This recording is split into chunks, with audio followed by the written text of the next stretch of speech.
360-Degree Marketing with Sinclair Broadcast Group by Darren Shapiro. Good morning, everybody. I am Darren Shapiro, as Rob said. I'm actually Vice President of New Business Development for a company called Sinclair Broadcast Group. Now, I will tell you a little bit about myself because I'm able to do that because I'm up here.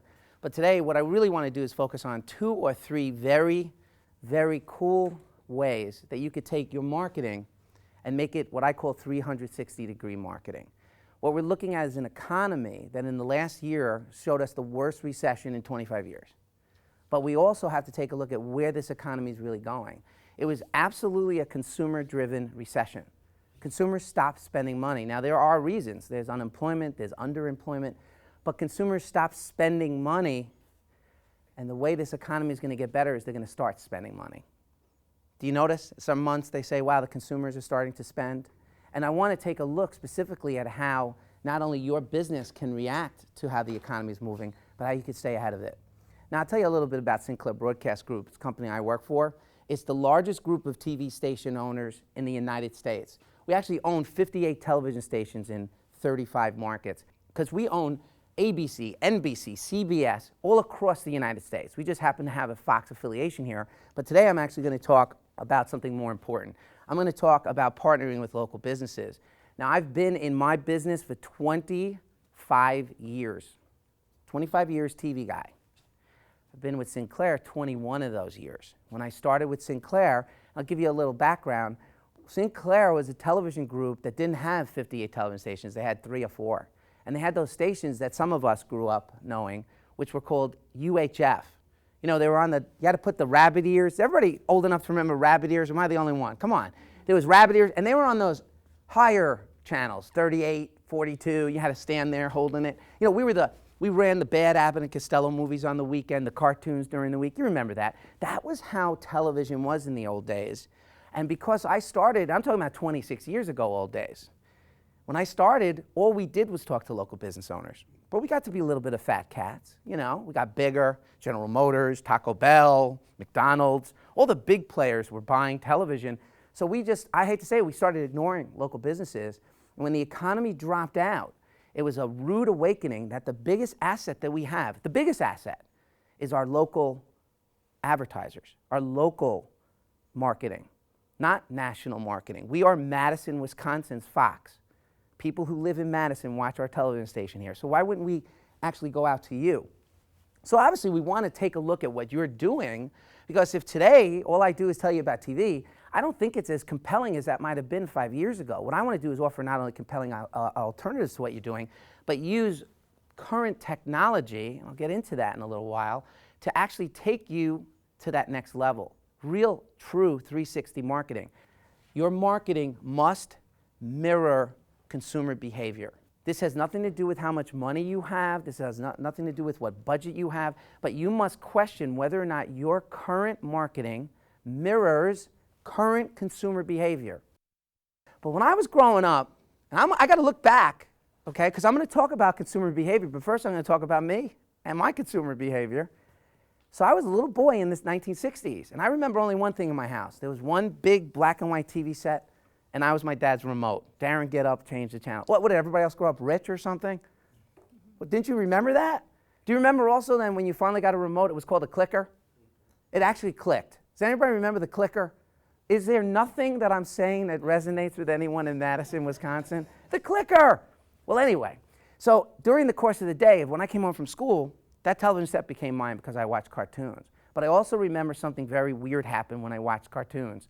It wasn't the cartoons.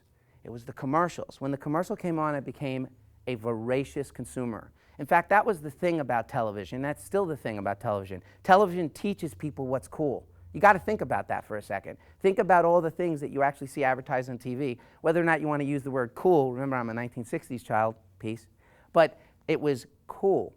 It was cool to wear Converse sneakers. It was cool to get a Schwinn bicycle. It was really cool to eat Count Chocula cereal. And chances were real good. The only activity I had that was advertising to me in my young days was coming out of that box in my house. That was in the 1960s. Now, as a consumer in the 1960s, I had 3 options. I could get out of my house. I lived in New York, by the way. I grew up in New York. I'd get out of my house. I'd walk into the street. I'd walk literally almost a mile to the Woolworths. Everybody remember Woolworths? It's called Target now. But we had Woolworths back then. And I would go to that store, but I had to go with my parents. There was a guy on television, though, that did a very innovative thing. What he not only did was he told me about a product, and then he showed me how the product worked, and then he told me how much the product cost. And I want you to pay close attention to everything I'm saying, because we're talking about old school marketing, but we're going to apply it to new school in a minute. This guy's name was Ron Popeil. Does everybody remember him? He promoted a product called the Popeil Pocket Fisherman. Now, I'm going to tell you, I lived in New York City. I lived in the city. There are no fishing ponds in the city. There are sewers. But I had to have that Popeil Pocket Fisherman because it was the coolest thing. It could fit in your pocket, and it was small, and it was only $9.99. And you could get it at Woolworths. That's how he marketed. He told you about the product, showed you how it worked, and told you where to get it. The only way I was able to get it in the 1960s was telling my parents that I wanted to go to the store. So we did. We went to the store, and they kept on saying the two words I hate. I kept saying, I want it, I want it. They kept saying, we'll see. Does everybody else get the we'll see? Does everybody have kids in their life that they say, we'll see? Okay, we'll see is the worst two words you could tell a kid. That just means no. I mean, seriously. So here I am at the tender age of 9 or 10. I want this product. But when we get to the store, my parents don't know they don't know what the product is. They're not watching TV with me. So the one thing that marketer did, very smart, something you're going to do differently with us, is that he made sure that product was in my face and in my parents' face. And the way that he did that was in Woolworths, he actually got the end of aisle display. Has anybody ever gone shopping where they see things on the end of aisle? You ever been to Walmart or Kmart? Those end of aisle displays are premium positions. But it wasn't just enough for him to put it on the end of the aisle. He put a sign right next to his product. He put a sign, and that sign told my parents, without ever knowing about it, that product was seen on TV. Now, to this day, you still see that, right? You still see that?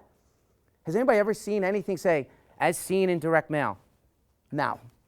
How about as seen in the yellow pages? How about as seen even on the internet? No. This is the most potent form of marketing in 1960, in 1980, and in 2010. As seen on TV does three things for the product. The first thing is it tells my parents, it's cool. It's television will absolutely influence buying habits. And the first reason is no medium reaches more eyeballs. You know, if you really if you think about this, if you're not reaching customers, if you're not reaching them constantly, if you're not being in front of them as much as you can, like Ron Popeil did in the old days, you are effectively missing your opportunity to make marketing work for you. Barack Obama, you know who he is, right? When Barack Obama has something to say to the American public, where does he say it? He says it on television. In the old days, they used to do it on radio because there was no TV. I've never seen Barack Obama in the newspaper telling people anything that wasn't old news. When he wants to talk to mass audience, he talks through television. That's why you want to be on television, because it reaches more people than any other medium. Functionally, though, it brands your business better than anything else. The effectiveness of brands allows you to take a bad economy and turn it into a good one. Brands can actually charge more. Brands actually control consumers, what's in consumers' head. I'll give you a great example. I don't live in Madison, Wisconsin. I don't. I'm from Baltimore, Maryland right now. That's where I live. Okay, besides his restaurant, can someone tell me a really good Italian restaurant? What's a good Italian restaurant? I want to go out tonight. What's that? I don't know. You don't know. Anybody? Give me a good Italian restaurant. I'll get to you in a minute. Biazzi's. Okay, what's a good Italian restaurant? Angelo's. Okay, is that yours? Is Angelo's? Good. Here's the issue. To be inside somebody's head is more important to you right now than to somebody actually calling you on the phone right now. And I'll give you an example. Name me an insurance company. American Family. Name me another insurance company. Okay, has anybody ever heard of Geico? Can anybody tell me what Geico does? Sure you can, it's insurance. Can anybody tell me what Geico stands for? Geico stands for Government Employees Insurance Company. Do you know it's been around for 70 years? Do you know that Warren Buffett bought the company 15 years ago and turned it into a consumer-based product?